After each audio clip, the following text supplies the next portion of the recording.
It is Friday, May 10th, 2024. This is another edition of Football Today. You know those dudes from the Talking Giants world. Justin Penik, Bobby Skinner. I am Chris Rose. Producer Mikey here to help us out eventually, although he's a little under the weather for the recording. Is that code for something like I had too much fun last night? He is You know in a what? You band. forget. As you get older, you're not going out and drinking and getting hungover. At least you're not supposed to be. At least. Mm-hmm. And sometimes I forget. Like, oh yeah, people get. I get like one hangover a year, and I'm like, oh yeah, this is why we don't do this anymore. Like he's in a band. This is. Oh yeah, he's definitely hungover. Sorry about that, Mike. That's all Also, right. I was doing a live stream yesterday on this channel, Shador Sanders, looking at next year's quarterbacks, and it was pointed out to me, Rose. We are of the JM football world, not the Talking Giants world. We gotta get some name recognition with JM football. That's true. That's true. But I like to identify where, when we talk about you two at the top of the resume, it would be Talking Giants. That This is is true. true. That is true. This But we is got to true. push this up the resume. That's true. Oh, we're screwed. All right, let's get into this podcast. Yeah, well, we are going to release our post-draft power rankings, which are a little bit different than our pre-draft power rankings. Some of us drank the Kool-Aid, others of us spit it out. So we'll see where that gets us. But first, few things. Joe Burrow threw in front of the media this week for the first time since that wrist injury. Apparently, he looked fine. The only thing he's not cleared for is contact, and that's supposed to happen in the next month or so, although he won't be touched until September. Burrow has obviously missed significant time in 2 of his 4 seasons. Bobby, does he have anything to prove to you? Just that he can stay healthy. That really is the only thing. Like, he's a great quarterback. If you want to be one of those people who argues like, well, he's not better than Josh Allen and Mahomes, like, okay, fine. But like, my standard is not top 3, or I don't like you as a quarterback. So the only thing he has to prove to me is he could just stay healthy, because there is a bit of a recklessness to the way that they play, whether it's playing out of empty with nobody in to block besides the 5 guys, and they don't even have the best 5 guys in the world to do that. So it's just stay healthy. That's really it for me. What about you? No. I mean, when we look at quarterbacks, we go, first of all, can he make every throw? Absolutely, he can make every throw. How is he in pressure situations? There are a few guys you'd rather have, although, he has had a few turnovers in some big game situations. Still, if you're having a draft of starters 1 through 32, and the category is, I'm down 4, there's a minute 57 left, I've got 1 timeout, and we're starting with the ball at our own 22, Joe Burrow's going pretty high in that draft. And there aren't, he is Joe Cool for a reason. Like, I can't tell if it's the first play of the game or the last play of the game. He looks exactly the same.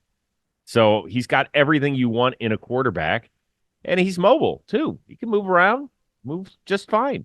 So he's great.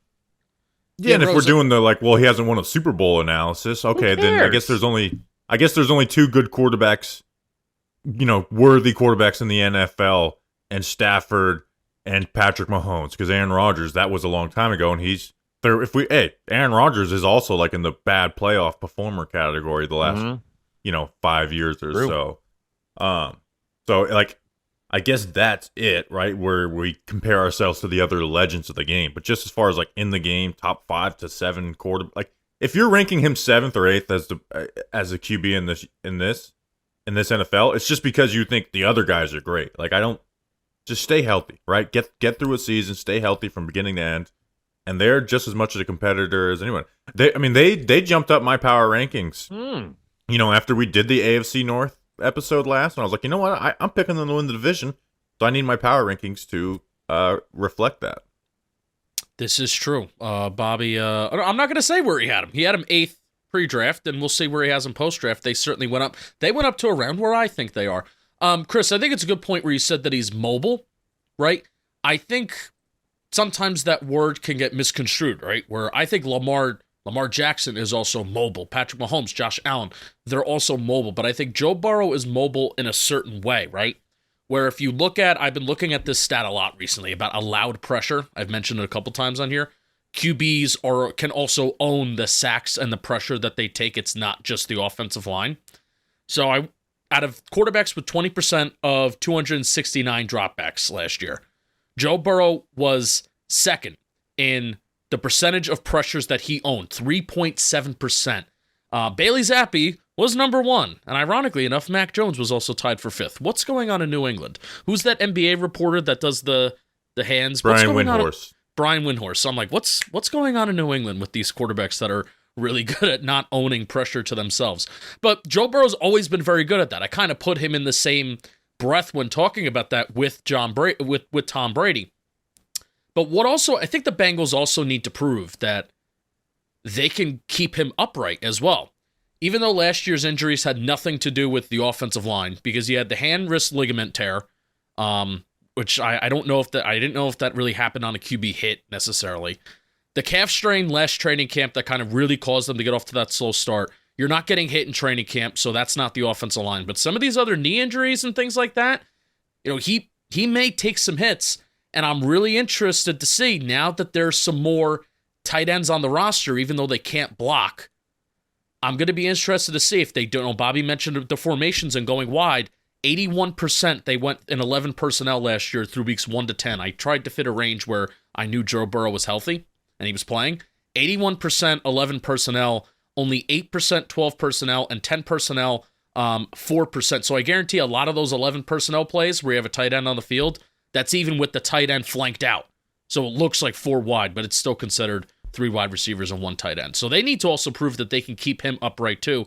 And I would make some of these formations a little bit tighter, not running so wide so much, like Bobby said. Well, they're so good at it, though, is the issue. Like, they are Yeah. so good out of these wide, empty formations that it's hard for them to get away from them.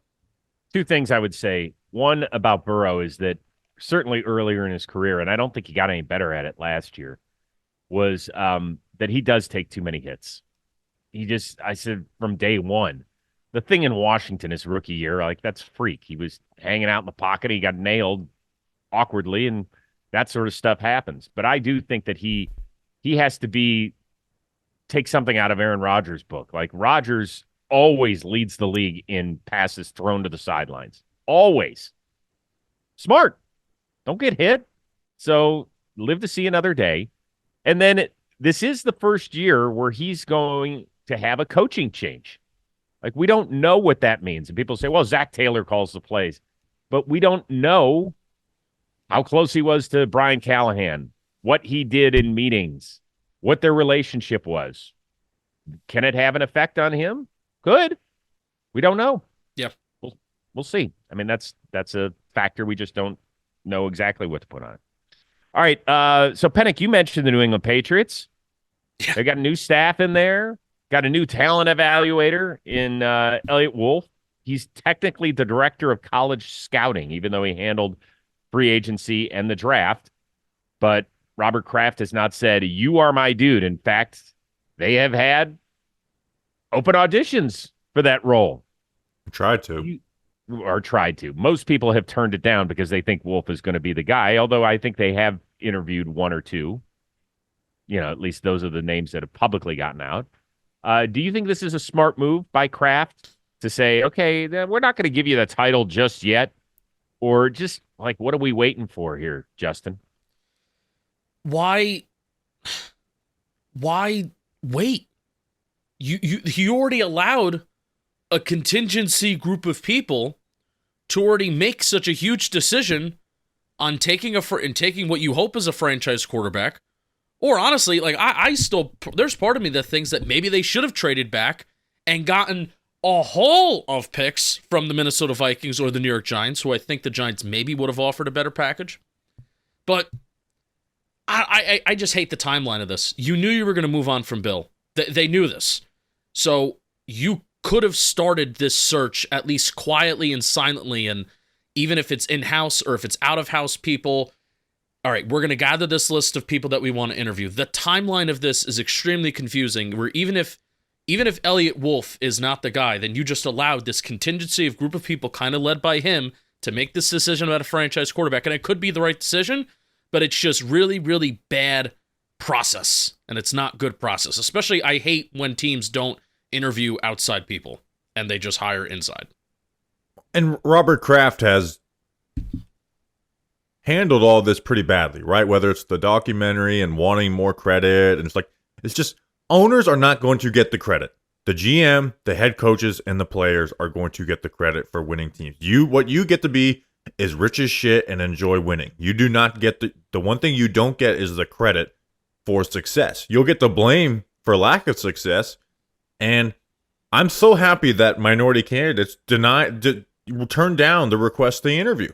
Because you know what? I'm not doing these interviews just so you can fulfill the Rooney Rule and then hire Elliott Wolf. So I'm very happy that some people are starting to do that to stop, because we talked about this when the whole Brian Flores Giants thing, and it was like, it's got to be a really crappy feeling to go into an interview and feel like I am only doing this because they have to check a box. They truly don't care about me. So if they wanted to do all this, they should have done a GM search after you fired Bill Belichick, done a GM search, let him make a decision on a head coach. It is Robert Kraft trying to be an architect of a winning team. And that is what it is, and that never ends well. And I think they made the right decision by drafting Drake May. Have they satisfied the Rooney Rule? I think they may have now, but there was 4 guys who declined to interview. Well, Kraft has never given somebody the title of GM in the last 3 decades, I believe. He just doesn't, I guess he doesn't believe in it. Now, as far as not giving the role to Elliott Wolf, I don't know what you're waiting for. You can't grade a draft class and in some cases free agency after just 1 year. Certainly not a draft class. Yeah, if you wanted to make him the GM, just why are we waiting till now? That's the thing. Yeah, no one would be complaining if you made Elliott Wolf GM. What is this whole charade you're doing? Well, that's the thing. Does it make them look amateurish with the way that they've handled it? Yes, and it's not even just, I don't even care about optics or whatever. I've said this offseason. Now I think they've been able to luck into getting Drake May, and I hope that works out for them. I truly do, because I think he's a really good quarterback, has the ability to be great. It's not a great situation in New England, but I'm rooting for them. But it's like now they were much better, but it's like flashbacks to the end of the Tom Coughlin New York Giants, where you fire the head coach, keep the GM, you move everybody up one in the building, you get someone who's a little friendlier with the media and with people in the building and a little nicer, and Gerard Mayo, and you just don't change anything, right? Like there's issues in New England. Bill, it was time for Bill to go. But the answer isn't just, okay, remove Bill, let's keep everything else the same, and I think that's what they've done in New England. Now, Drake may cover up a lot of flaws, but I just see so many flaws of the way that they are running that team from top down. All right, one other topic. They didn't interview anybody, right? They didn't interview anybody for head coach besides Mayo. It's kind of crazy. I don't believe so. Yeah, maybe they did. Correct me if I didn't. Maybe I'll look it up right now. No, but we had known for quite some time like he was going to be the next guy in line. Everybody had talked it up. Everybody. Yeah. Well, maybe he'll be good. Again, you can also be bad and luck into like a good head coach and quarterback, and that will make this franchise good. But they've just, like you said, they've done it kind of ass backwards. Yeah, like hire Elliott Wolf, the GM, let him decide if he wants to hire Gerard Mayo as a head coach or not, and then you move on with your off season of free agency, drafting a quarterback, and all that. All right, one more thing before we get into the post-draft power rankings. Quickly. Terry Arnold was on a podcast and said the Raiders told him they almost took him at 13, went a little bit later in the draft, and ended up going to Detroit. The story kind of took a weird twist, and I don't think the hosts either heard it or the clip I saw, they didn't follow up on it. But apparently there was a coin flip that the Raiders had, and it was either going to be Terry Arnold or Brock Bowers, and they ended up taking Brock Bowers. It didn't sound like Terry Arnold was joking when this coach told him on the phone, yeah, we were going to have a coin flip. Is this too weird a story to have actually happened, Bobby?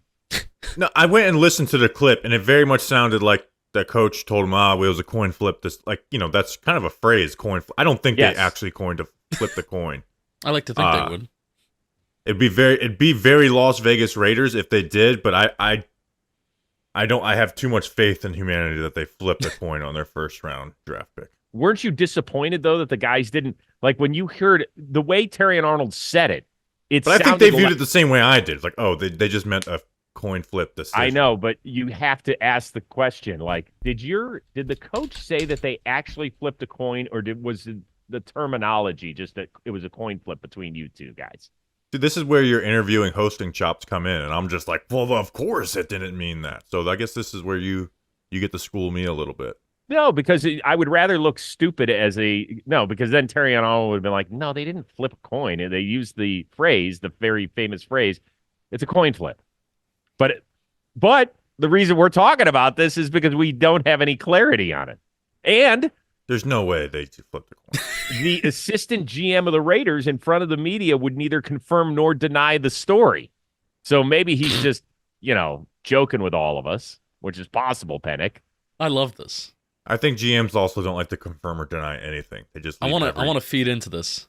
What's I know this is what's like the worst like interview moment you've ever had? Like it could be best damn sports show, anything. I thought Gary Sheffield or just like funniest, like not it's not going to get a big like your funniest. I don't know. I thought Gary Sheffield wanted to punch me one time when I was interviewing him.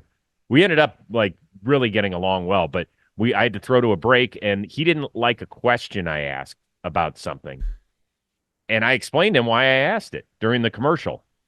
And he was like, okay. But I still thought because Gary Sheffield, I don't know if you're a big baseball fan or not. Oh, I love Sheffield. But he is an asshole, I've heard. No, I love him. I've always loved him because you know what? He would speak his mind. Like I always dug him from that sense. But he was one of those terrifying guys in the batter's box, and I felt the same way sitting 4 feet from him and looking into his eyes. It was like, Jesus. Like it was. I think one of the most copied batting stances, like I'm sure he probably drove like high school coaches nuts. Like, stop. He's doing that because his hands are too fast. Right. Your hands are slow. Stop swinging the bat in your hands. Anyway, Skinner. Way to get a little baseball talk in. It's like the only like inside baseball knowledge I know is like that drives coaches crazy. The swinging, like the pushing the bat back and forth. Because I did it. I played 1 year in JV baseball. No, not to brag. Yeah, but that was pretty good on your part. I like that. Penik, I do want to get your thoughts because you said you wanted to add a little fuel to the fire. What do you got? Well, I mean, here's my main thought is I'm really upset. I've been pushing. I was pushing Quinyon Mitchell to the Raiders the entire pre-draft process, and I was wrong. I had the wrong corner, so that makes me not confident in my Patrick Graham eval anymore. But it's kind of crazy. He fell all the way to 24 after it being a 50-50 coin flip of being taken at 13, and then the Eagles wind up taking Quinyon Mitchell at 22, and then he falls to 24 to Detroit Lions. God damn it, but that's Lions. The whole point. Stop. I mean, the whole point is that we didn't see a defensive player drafted till 15 and a corner until 22. So it's not like you can't evaluate. It just means that the draft took a ridiculous turn. That's all. I just thought, hey, you know what? I still know Patrick Graham. It's the front office that really won here. That's my evaluation. So you had no interest in talking about the coin flip thing? You just wanted to talk about your ability to evaluate talent? Oh, I want to feed into it. Like I want the behind the scenes Raiders video. Like show what coin? Penny, nickel, dime, or quarter? It's got to be a quarter, right? You know, that's probably what it was. Is Antonio Pierce and Patrick Graham were like, let's just flip a coin and see what happens, and then it didn't go their way, and GM's like, sorry about it, even though he was always going to draft Brock Bowers. Yeah. I do have a feeling that usually sometimes you hear like you always hear this type of thing when it doesn't work out and when regimes kind of are towards the end of their tenure. I do wonder with Antonio Pierce being so like kind of an inexperienced coach. Even though he's obviously been around the game for a while, all these guys are around the game for a long time.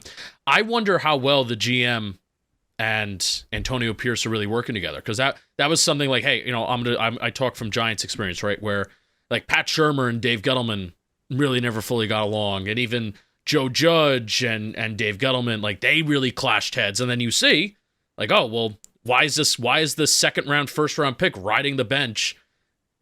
Because the GM picked him and the coaches never really liked him and didn't really sign off on it. So I really wonder what that dynamic is like. There you go. I don't know. Tom Telesco, we'll see. think he's got a pretty good reputation around the league. I always felt like he put enough talent out there in LA to win, didn't you? Yeah, I guess. Yeah, I mean, a that lot was of free agencies and trade guys, but yeah. that was a coaching snafu, I think, more than anything. All right, should we get to our post-draft power rankings? Oh yeah. Let's do it. I think we need to start off every power rankings with this because I love power rankings because they just all they do is drive people insane. Who's gonna be the maddest? Most mad, actually. Let me correct my English. Who's going to be the maddest? The most mad. Steelers went up, but they'll still find a way to. But yeah, be mad. so we can't count the Steelers because they're always going to be mad until we're just like, okay, they're a top 10 team. Cowboy fans are just mad at their team right now anyway. Yeah, but Cowboys fans are low key the ones that will, if it's not going well, will agree with you. They'll be like, why are they that high? I actually have a lot of respect for Cowboys fans for that. I think that the Steelers will be. I think the Dolphins fans might be a little bit. I'd agree with upset. that. Do we have a consensus? I'm trying to see. Think that I was looking at the side by side. Yeah, no, yeah. Go to the post draft. So, I John agree. Cox I think made it's us a nice going to spreadsheet. be the Dolphins. Because the Dolphins are probably I think the team that I dropped the most. I didn't have them super high either, but I think it might be the Dolphins. Yeah, right, because last year until the last game of the regular season, they were the 2 seed in the AFC. Mm-hmm. And then they fell to the wild card. Obviously, they played very badly in the playoffs. And I guess let's talk about the Dolphins. Justin, where are the Dolphins? I'm throwing a change up. Man, in here. you can't. What, are you? You can't go what out are of you order. doing here? Yeah, you're gonna kill. Do we have the Dolphins as a topic? We do not, but we can make them a topic. Right? Let's talk about the Dolphins right now. Why are we not very high on a team that had the number one passer as far as yards, had that crazy offense, right? They still have Tyreek Hill and Jalen Waddle. They still have a great coach in Mike McDaniel. Tua coming back healthy. Why are we not as high on the Dolphins as it doesn't feel like as high as it probably feels like we should be? I don't think they got better is my main thing. Penik? But by the way, Rose had the Dolphins 15. Bobby has them 19. I have them 14. That's an average of 16. Boom, that's your first team. That graphic looks weird. I'll tell you what. I think Vic Fangio is a huge loss. Me too. That's one there too. Even though they didn't like him apparently in that meeting room. Still a great coach though. I agree. Great coach, and I think he's an advantage. Do you have people starting to figure out the Dolphins' offense? And here's the main thing, man. You can only game plan around Tua so much. Tua, when he holds onto the ball for longer than 2.5 seconds, his numbers go from pre 2.5 seconds to probably one of the best statistical quarterbacks in the league. And then after 2.5 seconds, has to be one of the worst. I mean, it is such a huge difference between that. And I think hey, Mike McDaniel is going to get his. Tyreek Hill, Jalen Waddle, even add Odell to the mix, Braxton Berrios, and then throwing it to the running backs, utilizing tight ends. They're going to get theirs. And the quick stuff and the first read, that stuff is going to be open, and McDaniel's going to be smart. But I guess it's in the long run. Yeah. If I trust that there's going to be teams that's going to be able to lock that or limit that stuff enough. And then when Tua needs to kind of add and do stuff on his own after that 2.5 second mark, I don't like it. Mike and also McDaniel's going to come out hot with some great stuff, some new adjustments, and they're going to look good. But they are joining to me the Dallas Cowboys as I am not getting fooled by the first. Prove me wrong in the second half of the season, right? The Cowboys, it's the playoffs or bust, right? Mm-hmm. But if the Dolphins look good throughout the end of the season, I don't need if they don't do so great in the playoffs, I won't judge them so harshly about it. They're becoming a prove me wrong in the end type of team. So I'm not doubting that they can make the playoffs or even win the division. I just don't trust them in the long run, and I think they got worse. Right? You lose Christian Wilkins, you lose Vic Fangio. There's some other losses on there. I do like the Jordan Brooks signing. How is Jalen Ramsey? Another year older. Can Tyreek Hill stay healthy? Jalen Waddle stay like they just. I'm not buying. They are a prove me wrong team right now. Yeah, they feel very much, some teams really identify with their city, right? The way you build the Pittsburgh Steelers, it just is black and gold all over. And I think the same thing can be said for the Dolphins, and I don't think that that's always great. I think they really kind of embody South Florida. A lot of flash, looks great, car goes fast, but when I really need it to work in December and January, you're like, can it please be 78 and sunny out? Like that's the way it feels. Can we please roast our opponents in the sun on the other half of the field? Yeah, it just doesn't. It just feels like I don't want a football team where everything has to be perfect, and I feel like everything has to be perfect. And the one thing you guys didn't mention that I'm most scared about, although they did try to identify and rectify this situation with 2 of their top 4 picks, was the pass rush. Yeah, right. They lost some guys. But their top 2 guys are coming back from pretty significant late season injuries. So we're going to be, They lost Connor Williams, who, I mean, he's still a free agent. Maybe he comes back. And here's the elephant in the room. I don't think any of us trust Tua. Well, yes. I think if you put Tua on a team that had a middle of the tier talent and a middle of the tier coach, he'd probably be done.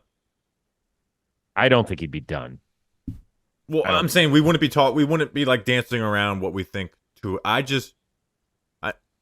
not saying he shouldn't be starting in the NFL, but I think his numbers don't match the level of player that he is. Let me ask you this: at some point this year, do the world famous morning shows ask the question, is Tua an MVP candidate? The first 4 weeks of the season, probably yes. I think we did that. Yeah. Okay. All right. Fair enough.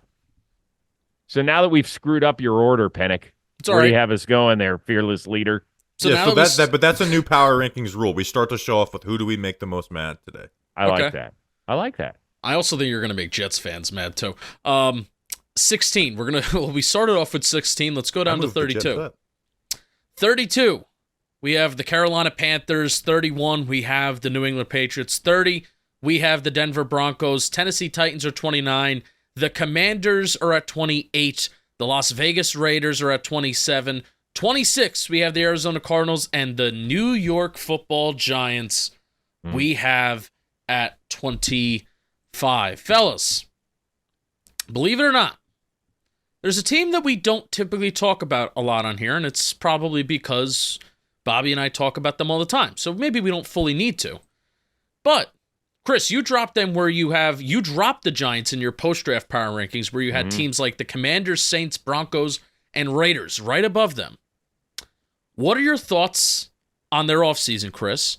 And does the drop post-draft mainly have to do with not adding a quarterback? Yes. Not so much not adding a quarterback, because I didn't have a full handle on whether or not they were going to try and trade up and go get somebody.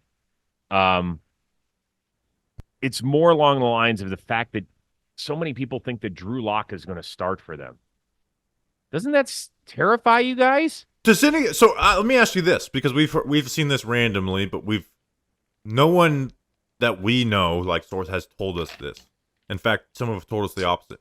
Is everyone talking about the idea that Drew Lock is going to possibly start for this team? Is that like a known thing around the league, or what? Because all the Giants in-house media or people we talk to are kind of like, yeah, maybe he has a short leash, but Daniel Jones is starting. I mean,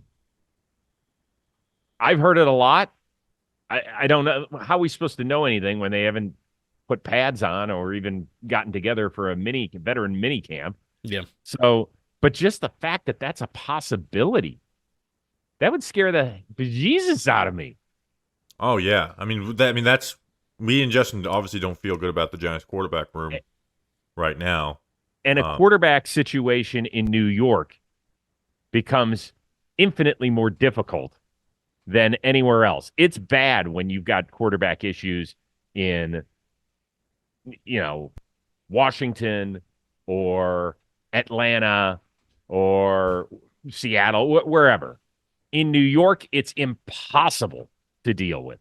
quarterbacks is It's all everybody impossible. talks That's about. part of the reason I dropped them is because if they're gonna flip flop back and forth, and then the talk is going to be like, why didn't we take a quarterback? Why are we going to sit around for next year? Then I think that's going to have an impact on them. And I had them either third or fourth in the division, and I decided to put Washington ahead of them. Yeah. They downgraded at backup quarterback too from Tyrod Taylor to Drew Lock as well. So I agree. That makes you a little more worrisome. Yeah. So what did you? I had them 25th. I had them right above the Cardinals and Commanders and Patriots. What did you have them? 28th. 28th. Okay. I mean, Yeah, it wasn't like that much different. I mean, Like, when you I get could to slide. those I could. teams- I jumped them from 27 to 25 because I liked their draft from the sense that they didn't force a quarterback. If they did force a quarterback, I would probably be putting them at like 29th. Or if they got Drake May, I don't know where I'd put them, but I wouldn't be dropping them. That's for sure. But if they drafted JJ McCarthy, I'd have them at like 29 or 30.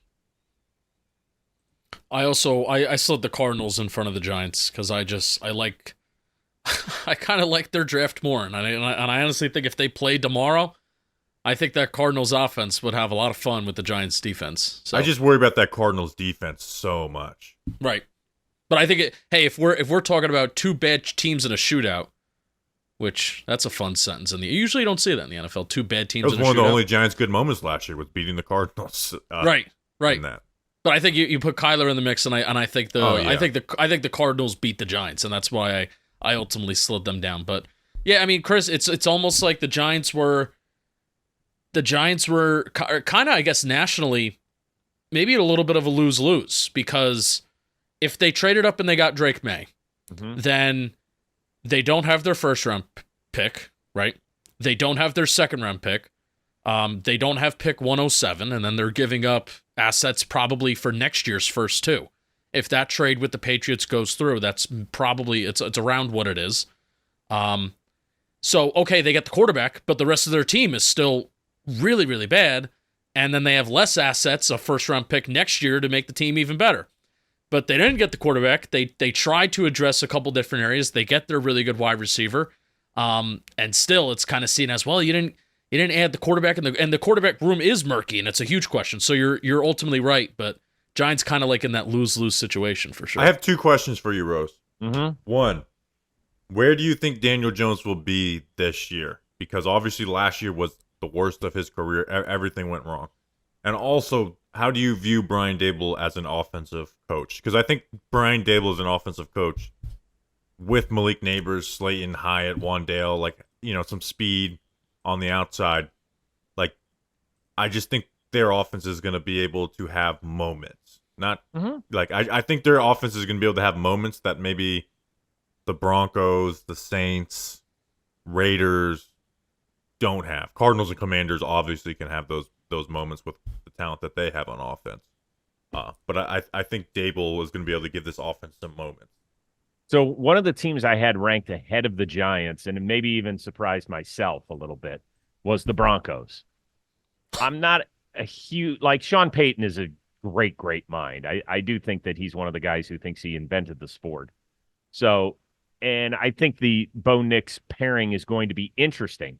But part of the reason I moved them up was because the quarterback room before the draft was so horrendous. Now, no matter what you think of Bo Nix, he's better than what they had. I truly and honestly believe that. Do I think that he's this superior completion percentage giant? No, because of the number of passes he threw at or behind the line of scrimmage at Oregon. Like, I think that takes away. But I do think that pairing will make them at least a better watch than they were last year, and I think a slightly better team. So to get back to your Daniel Jones question, I just think his confidence is shot to shit. Yeah. And that town will chew up and spit you out quicker than any place. It's part of the reason I love it. Like, you guys have massive expectations, more so than most football fans. And it just, I mean, what do you think he's feeling? He's not an idiot. He knows. Like, you could say, well, I've got all the confidence in the world. The year before, when I was healthy, I got us to the playoffs and I got myself a nice little contract. Like, I can do this. But he's got to know that they're looking at him like, we hope you do, but the minute you don't, you're out. and it's a short leash for everybody. Oh yeah, he knows. He knows that this is essentially his last year. That's a bad way to go, man. Like, how many guys succeed when you know that you're on the way out? How many guys? Well, DJ was the one in 2022. They knew he was on the way. They declined his option, which no quarterback. I don't think even any first round player has ever signed an extension after having their 5th year option decline. He was the first one, so I guess I just gave myself a little sliver of hope. But I think he was the only guy who made it. Like, there have been guys who made it all the way to their 5th year option and still didn't get extended. Like Jameis and Marcus Mariota each made it to their 5th year, but did not stick with the team that drafted them. Yeah. Right? Correct. So that's different than Dak and Kirk Cousins, who each had usually getting to the 5th year option is a like, okay, this is not gonna finish. You're not getting extended. When you were declined, it was like an automatic, like, oh, you are not getting extended until Daniel Jones, which I think is probably more of a negative on Joe Shane than it is like a huge positive for DJ. Okay. The other thing about Dayball, I think he's a good offensive coach. I think how good an offensive coach can you be when your quarterback is right? Well, DJ's not incompetent. I know that it's like the feelings on him are the worst ever, but Malik Neighbors is something that we haven't had since. I don't want to put too much pressure on a rookie, but like since Odell, they're gonna have like some nice. They're gonna have speed on the outside. Slayton's been a guy who puts up 700 to 800 in bad situations. The real question is, to me, they can be 31st or 32nd. Andrew Thomas. We never talk about damn offensive linemen individually on this show. And if Andrew Thomas stays healthy, he is the key. You look at Daniel Jones' splits with and without Andrew Thomas. This includes with Jason Garrett and Judge, and it's just 2 totally different players. So can Thomas stay healthy and protect the blind side? We spent a lot of time on the New York Giants. I was going to say, for the bottom 8 of the power rankings, boy, we really nailed it. That comment is not true, by the way. Didn't we give a whole breakdown on Cleveland? What do you mean? Why am I blanking on his name? The guard from Baltimore. I watched 2 of his games last week. Ben Cleveland? Yes, Ben Cleveland. Gave a whole 2-game breakdown on Ben Cleveland's starts last year. You said from Cleveland. His name is Cleveland. I know. He's not Ben from Cleveland. He's Ben. He is not from Cleveland. So don't say we don't talk. Don't say we don't talk about individual offensive linemen. We talk about individual offensive linemen all the time. We talked a lot about tackles. Only if you're from Georgia and played next to each other in games. Ben Cleveland and Andrew Thomas did play next to each other. I was hoping the Giants drafted Ben Cleveland because I had an awesome clip of them just pushing a guy 20 yards downfield on a double team. All right, next. Here we go. Next tier, we're going the New Orleans Saints at 25, the Minnesota Vikings, big jumpers, are at 24. The Jacksonville Jaguars are at 23. 22, the Tampa Bay Bucks. 21, we have the Indianapolis Colts. 20, we have the Atlanta Falcons. I might have skipped the number. 19, we have the Pittsburgh Steelers. And at 18, we have the Seattle Seahawks. Fellas, here's where I want to go. By the way, this is a better viewing experience on YouTube since we actually have graphics if you're a podcast listener. So, graphic. We now view the NFC North as the hardest division in football, overtaking the NFC West, while the AFC North is still number 1. That's not going to change the order we go through our division previews, by the way. So the division's rise has a lot to do with Rose and myself bumping up the Minnesota Vikings now that they added J.J. McCarthy.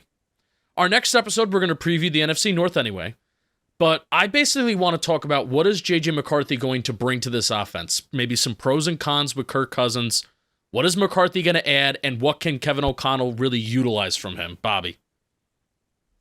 I think it's just accuracy over the middle of the field, getting the ball out on time, and being able to add some bit of a running element to the offense. Like I think O'Connell's going to play to his strengths, and he has the talent on that offense to do it with the offensive line, with the 2 receivers.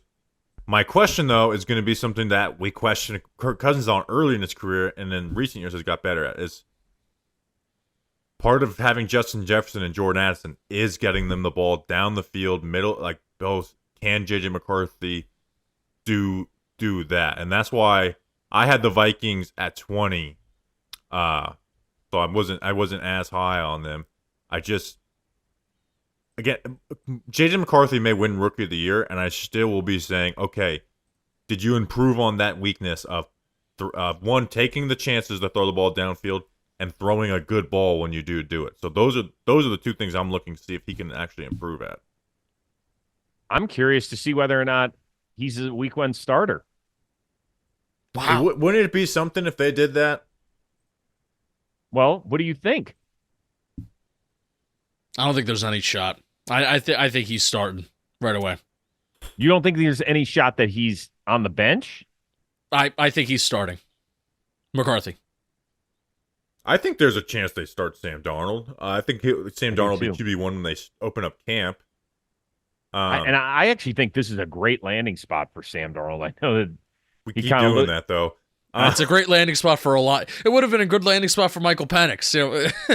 No. What I'm saying and that's is, the thing is, I think Darnold can throw the ball down the field better than JJ McCarthy, right? So I agree with Rose, where I think there's a very good chance Darnold is starting week 1.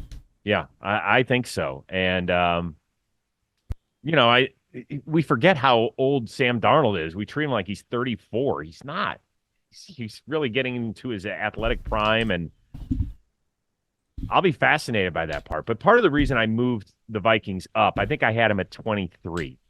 So I moved him up a few slots. They also got, in my opinion, the best edge guy in the draft. I think that's pretty damn good if you can get that, and you feel like you get your quarterback of the future. And I'm willing to give J.J. McCarthy the benefit of the doubt. I just believe so much in the coach to be able. I'm telling you guys, I called their game against Cincinnati, and I had to watch Nick Mullins. He freaking made some throws I wouldn't make in the backyard. Like one of them resulted in a touchdown. He rolled right in the red zone and threw it across his body. And I remember like stopping. I was like, touchdown? Like I almost watched it like, I can't believe he just made that freaking throw. Like what a stupid play.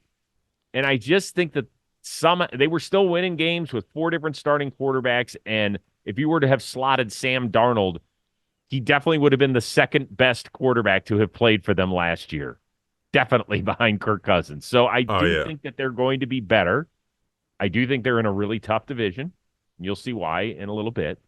But I kind of root for the Vikings a little bit. I'm rooting for them.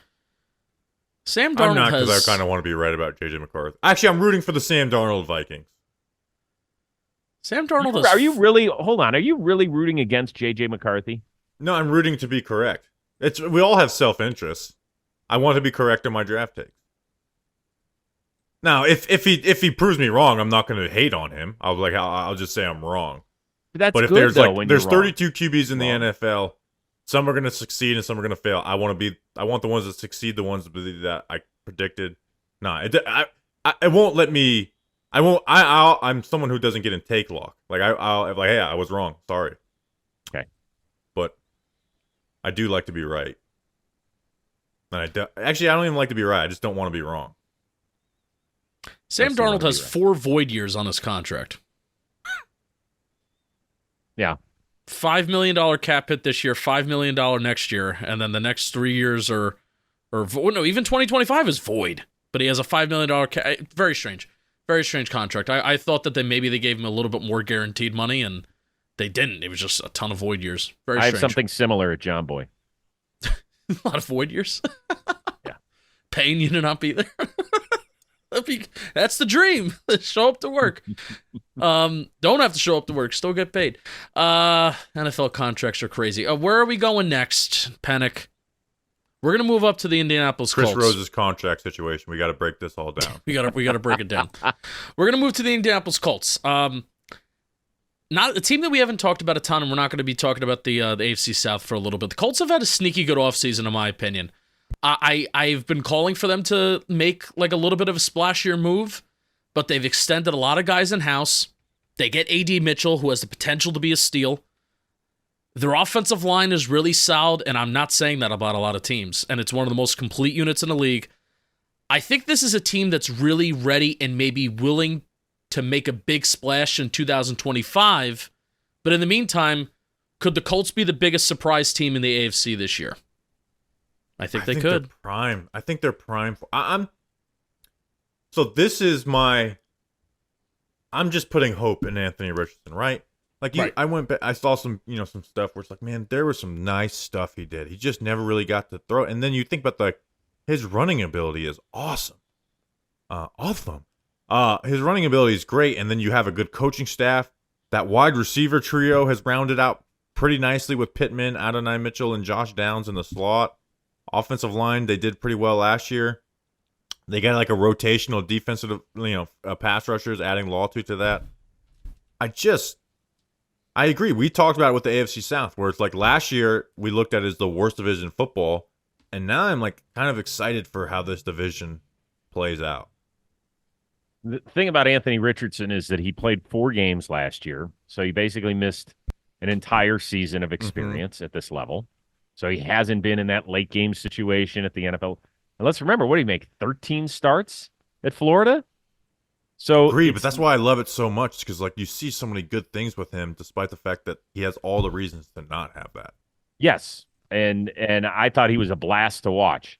But I think in an AFC where as long as Aaron Rodgers is healthy, that like if you're just looking at the AFC, you're not going to have him better than the Chiefs or the Bengals or the Ravens or the Bills or, in our opinion, the Jets or the Browns or the Texans. Like now we're talking about they're pretty far down the line in the AFC in terms of teams that you feel confident-ish in, right? I I have don't them think, ninth in the AFC. Yeah, so I mean that's kind of my point, is that it's a very, very difficult conference still to navigate through.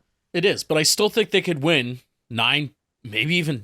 I think they can win 9 games this year, and I think they're really playing this smart. I wanted them to hey, go make the move for T. Higgins, go draft Brian Thomas Jr. in the first round. Let's make a big move for the quarterback that makes you go, wow, all right, well, the Colts are here and they're ready to rock and roll.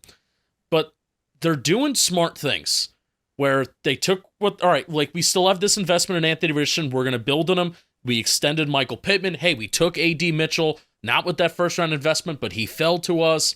So that's, less of a chance, but a bigger, higher upside in that kind of guy, right? Let's see what we have this year in Anthony Richardson. Let's see how he develops. And then if it's awesome, and if it's going towards the rate that maybe he could have gotten towards last year, I wholeheartedly believe that if they have Anthony Richardson towards the latter stretch of that year, and if they have that win and in game against C.J. Stroud, I think the Colts win that game, even though C.J. Stroud is awesome and was awesome down the stretch. I think they win that game. I think this roster is really good, and I think they could put themselves in position in 2025 to make that big move. And I'm really talking about maybe even another wide receiver, maybe even another big player, maybe like a pass rusher or something. Anthony Richardson is such a swing for this team, because if Anthony Richardson can stay healthy and, again, not reach his potential, but just look good in that year too. The running game should be nuts with him and Jonathan Taylor. And the offense, even if it's not the best passing, or the passing game, even though it's not the best passing game in the world, it has the ability to live off of that play action, create explosives with Pittman and Adonai Mitchell. You know that Steichen's going to get Josh Downs, some chain moving types of passes. They just have a lot of potential.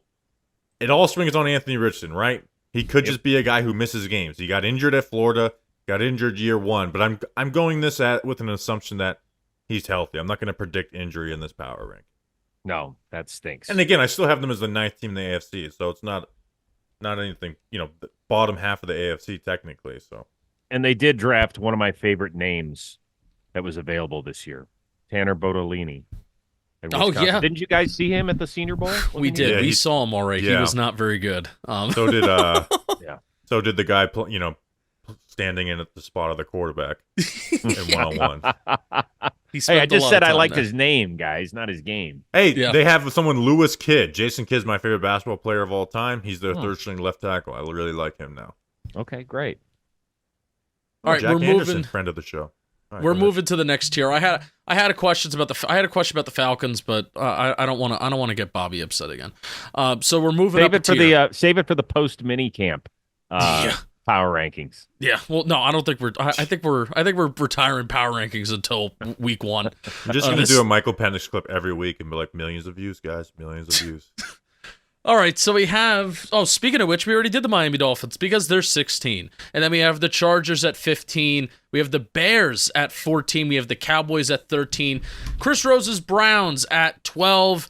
The Jets at 11. The Ravens at 10, and then the Packers are at 9. Fellas, this is the team that I want to talk about first. I want to talk about the Chargers. Talked about their drafts. They had a nice I think, Chris Rose, you called their draft one of the more interesting drafts. Mm-hmm. I did. Here's my overall question. Are we banking too much on coaching coming in and helping a not-so-great roster to be a team that's possibly competing for a playoff berth? Or are they talented enough to get to that postseason possibly, let me rephrase. Or are they talented enough to get the rankings that they got by the three of us, 16 by Rose, 13 by Bobby, and 17 by myself? There has to be concerns about Jimmy's and Joe's, no? Well, I don't think they have the worst roster. Sorry, go ahead, Chris. Yeah, I want to hop on this first because you asked the question, are we counting too much on coaching? What is the only thing we've really talked about with the Chargers over the last several years? Late game decisions. I mean, that Sunday night in Las Vegas is still burning through my brain. The last game of the regular season from a few years ago. So you're like, what's been the running joke? How are the Chargers going to fuck it up this week? And you know who could solve problems like that? The head coach. He really can. With everything that he can put in from day one.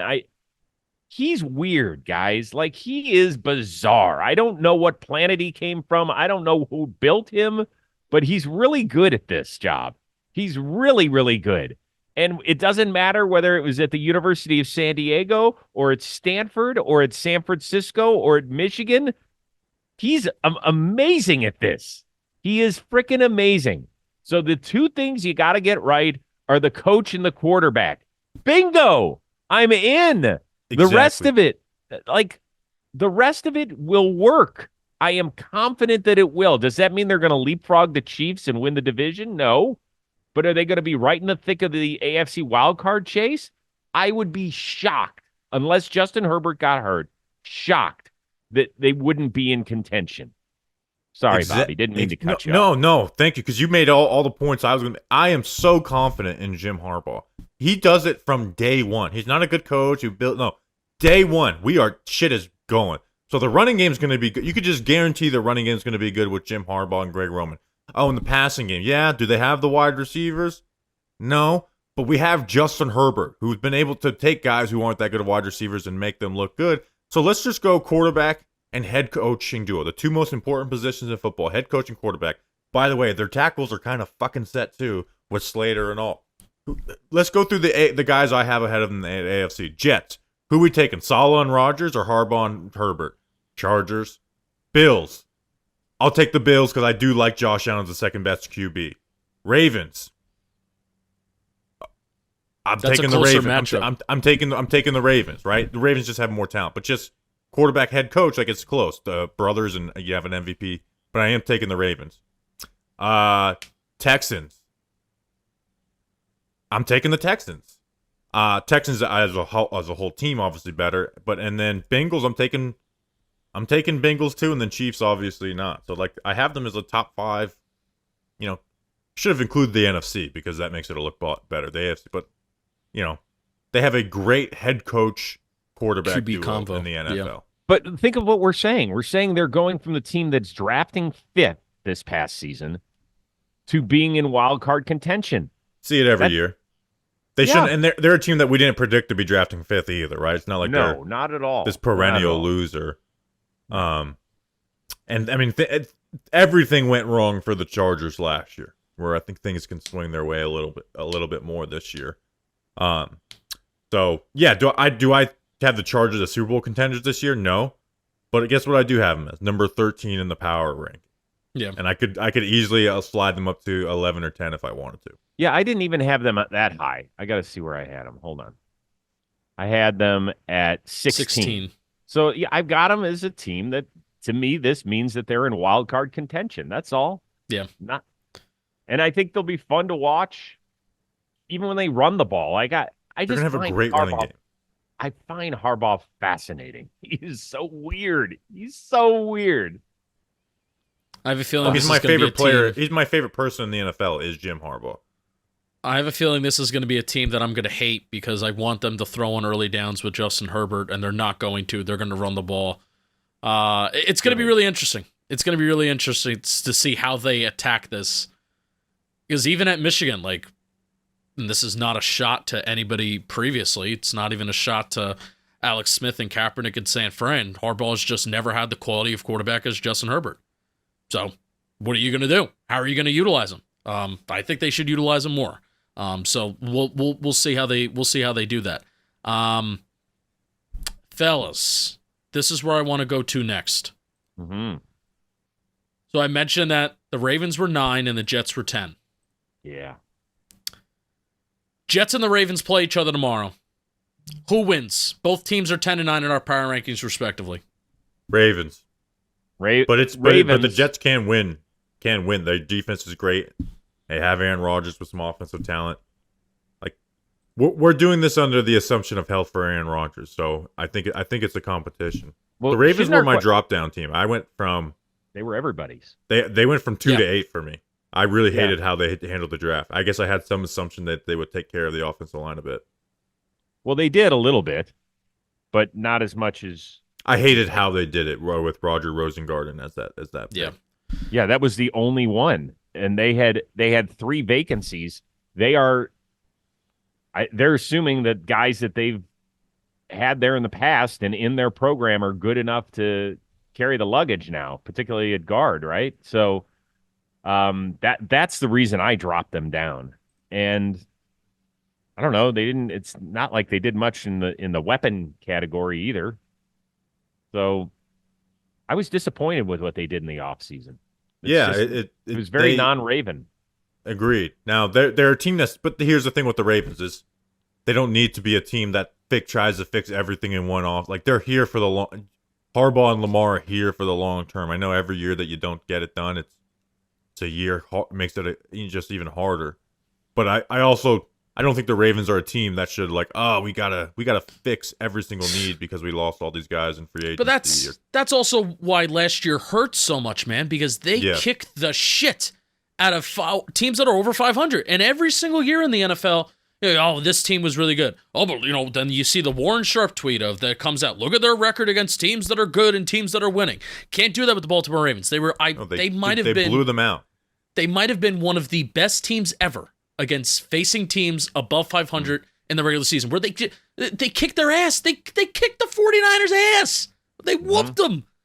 It was crazy, and so that's what makes last year hurt so much. And I hear that, especially I'm a Lamar guy. Like if I had to pick an AFC team, I would pick the Ravens. I kind of do a quiet, silent, loud root for them at the same time. So they got so damn close last year, and that was the year.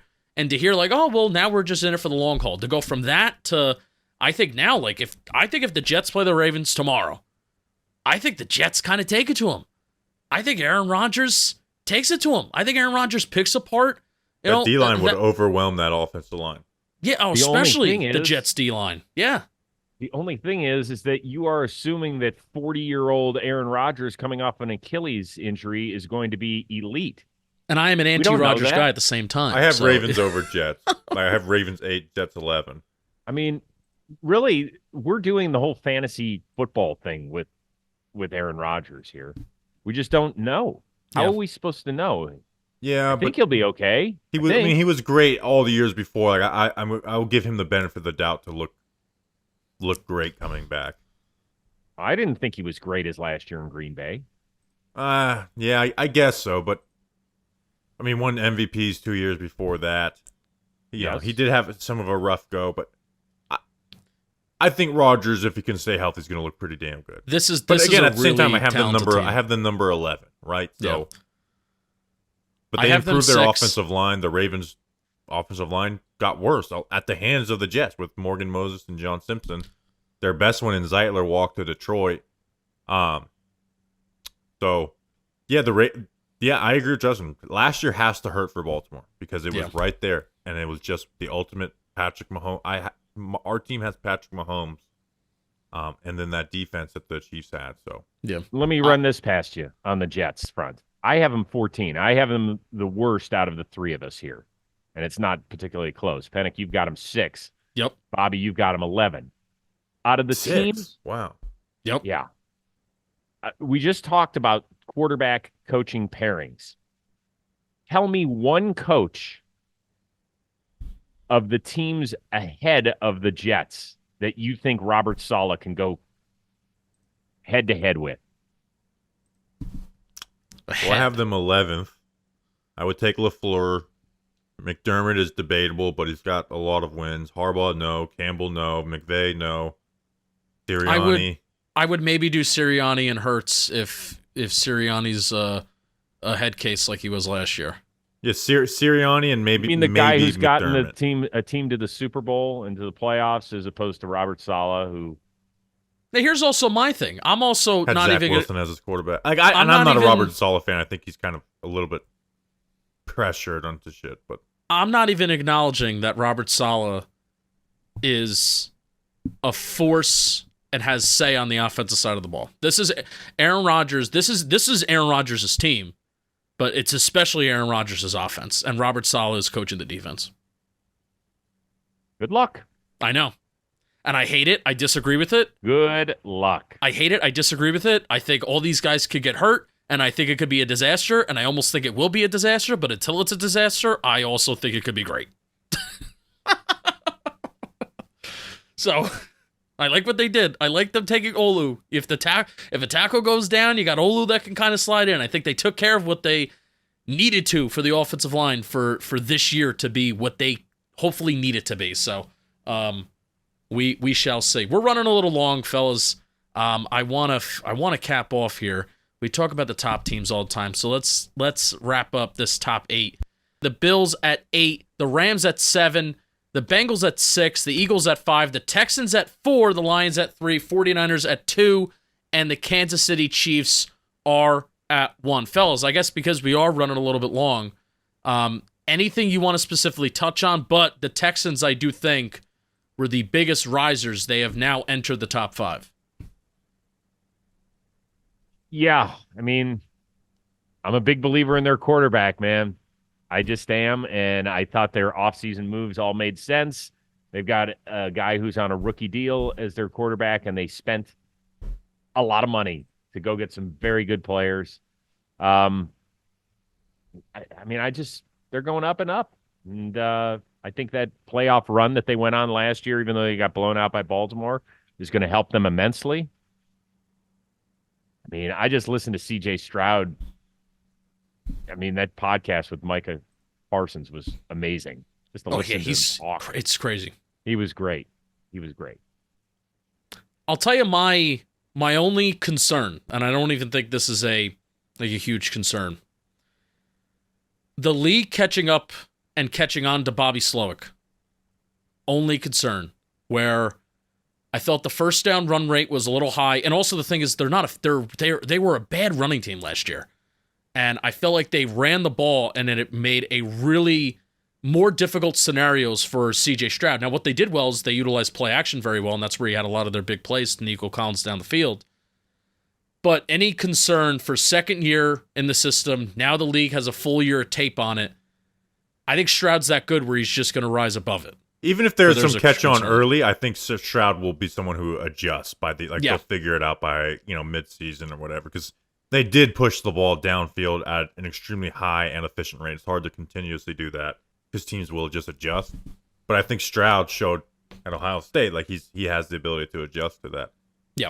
My talking point from this is no team in the top 10's draft made me feel better about them, giving me more confidence than the Detroit Lions. Right? You added Carlton Davis as a corner in free agency, then you go get Terry and Arnold, who we talked about earlier, Ennis Rakestraw.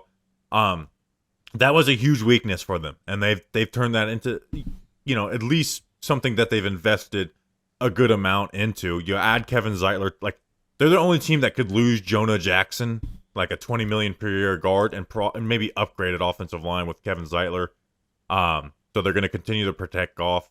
they could obviously use that alpha outside wide receiver, but with the offensive line and coaching staff that they have, they're going to be able to get it done. So their early day 1 and day 2 draft gave me a lot more confidence in them, where I was still worried about that corner group going into the draft. And there's one other thing. I know that everybody likes to do deep dives into statistics and numbers, and that's all a big part of this. There's something that I think is really important, and that is making your locker room feel like the organization has got your back. And I thought extending St. Brown and Penei Sewell when they did was a really big sign. Those are two of their own. It obviously made tremendous sense. I mean, Sewell was a top 10 pick. Why wouldn't you want that at tackle for the next decade?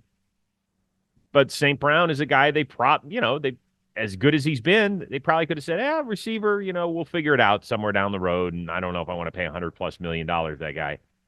That was awesome when he came out on draft night and was like, here I am. And that city went nuts. And that means that they're going to reward the guys who helped turn around this team and rebuild this foundation. That goes a long way, I think, in locker rooms to feel like, shit, we've done a good job. Now, they can't do it for everybody. We know it. But to kind of at least set it out there that you're going to be rewarded if you can help us out for the most part. That's a good deal. Yeah, I think Goff is probably coming soon. I'm just worried that Amon-Ra St. Brown won't be as good now that he can't say he's disrespected anymore. There's only one wide receiver in the NFL making a higher average annual value. But he was disrespected in the draft, and so that will never leave. No, but we're getting. I know. I'm having fun. I love Amon-Ra St. Brown. He is. I always liked him, and then we got to see him live, and it's like this guy's Sick. nasty, and it's just there's something I just respect about a guy where it's third down. It's 3rd and 14. And this is not a guy who can take the top off, and it's just like he's gonna get open, and they're gonna throw the ball to him, and they just continue. In the playoffs, they continuously did it. So Amon-Ra St. Brown, props to you. Now you've really made it. Bobby gave you props. Hmm. We did it. That's it. That's our power rankings until the season starts. Yes. Once there's some injuries and cuts and First everything quarterback else. injury, we should do a power rankings show, and just drop him like a rock. All right, that's it. Enough. Stop. We are back at it again after the weekend. We will see everybody on Tuesday. For producer Mikey, get healthy, whatever that means. Yeah, where you're going down the power rankings, Mike. And for the guys from the John Boy Media football world, Skinner and Penik, I am Chris Rose. We will see you Tuesday here on Football Today.